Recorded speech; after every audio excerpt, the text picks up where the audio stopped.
So I hope my voice is clear. So today's video is very unique. It is the first time I have myself got into this topic.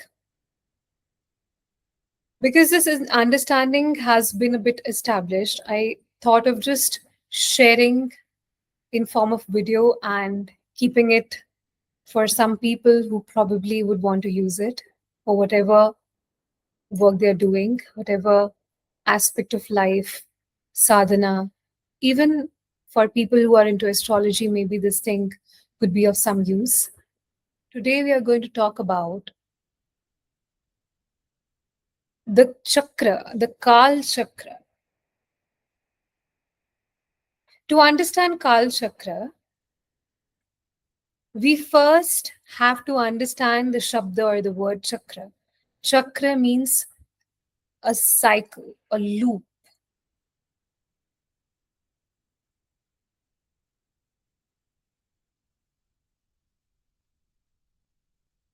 To understand cycle, we have to understand it on various levels. The first level of understanding chakra is how the universe on a larger scale happens. Or for that matter, anything in this universe happens.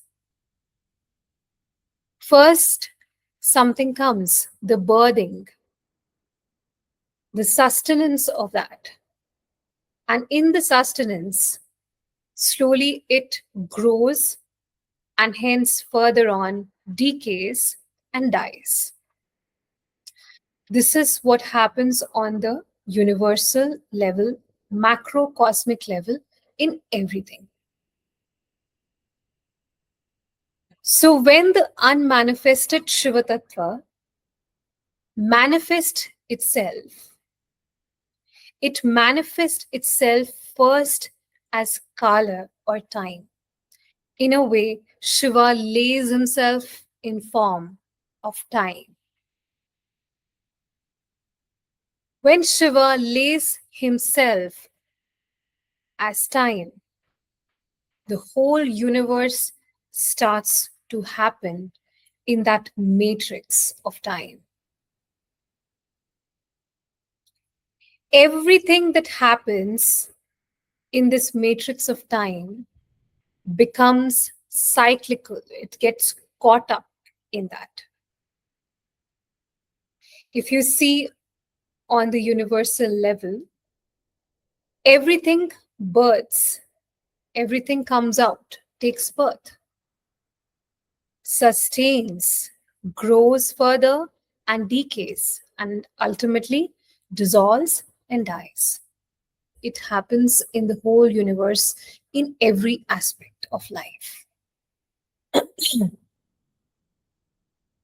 Then let's come to our solar system.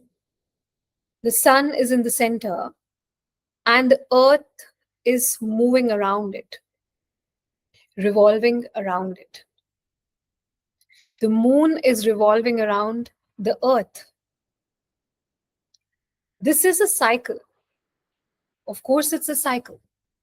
The rotation of the earth, which creates day and night. The rotation of the moon around the earth, which creates a lunar month. Or the planets moving around the sun creates a certain kind of cyclical structure, a cyclical loop. So we understood that the whole universe happens in cycle, birthing, sustaining, and gradually dissolving. The solar system happens in cycles, even the nakshatras, how its visibility is happening in cycles. All these cycles changes the taste, the character, the nature of time. Every second, every minute, every hour, Every 15 days, we know the rising and the waning of the moon, and every month. All this, every bit is different. Every minute is different, every second is different. The morning Sandhya and the afternoon feels different in our experience. In the night, how it is at 12 o'clock and how it is at 10 o'clock, it is different. Hence, even in music, they've understood that 10 o'clock raga has to be of this nature and 12 o'clock raga in the night has to be of this nature. Because even the music follows the character of time. Now let's keep this understanding a bit aside. Now let's understand the space. We understood the time, every second, hour, minute, every time the time's character is changing. Now understand the space principle. So you know that in India, in Bengal, the Bengal tiger is different from the Siberian tiger. The crops that grow at a certain latitude and certain longitude, at a certain intersection points in certain space, is different from that which is in other space.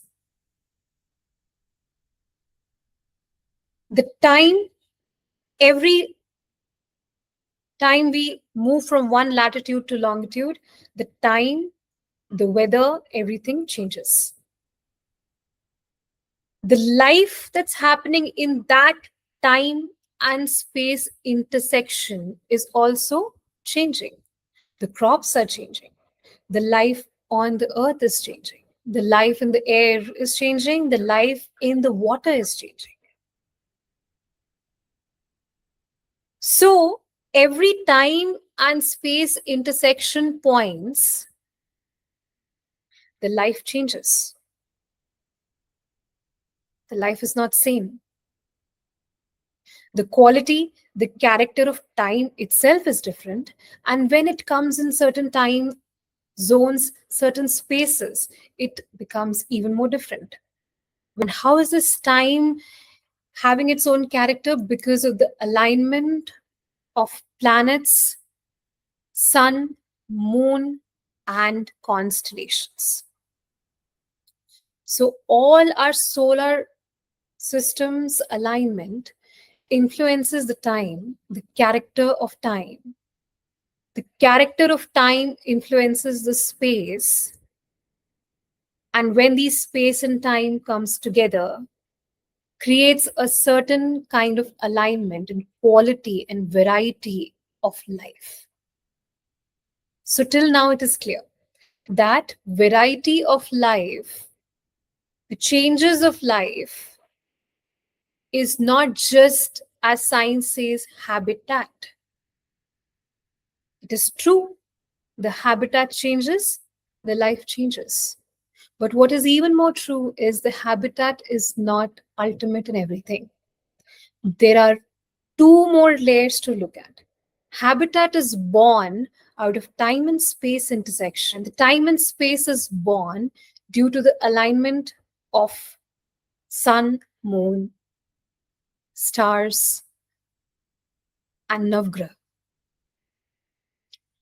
So we can say that if a person is born, or a crop is born, or an animal is living in a certain place, is impacted or is there because of many factors which are playing in unification.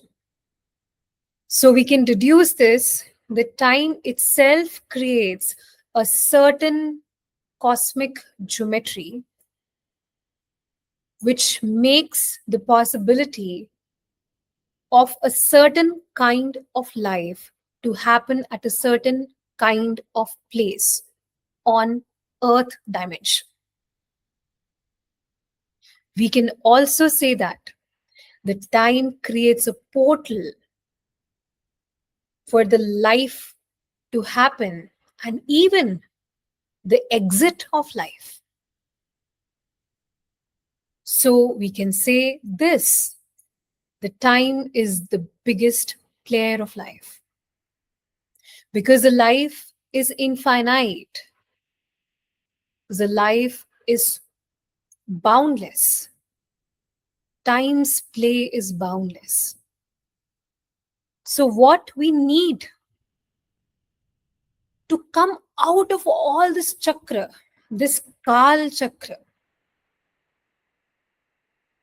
we need the energy of Kaal Bhairava. Kaal Bhairava is that aspect of highest form of Shiva, the Param Shiva Tattva, which is beyond time, the Mahakala. This aspect of Kaal Bhairava is that Shakti, the only type of Shakti, which is infinite because it's Shiva's energy. And because the Kala's play is infinite, we need a fierce, the Ugra, Bhairava Shakti, which is capable of Vedana or piercing through this Kal Chakra, which is capable of penetrating and releasing from this Kal Chakra.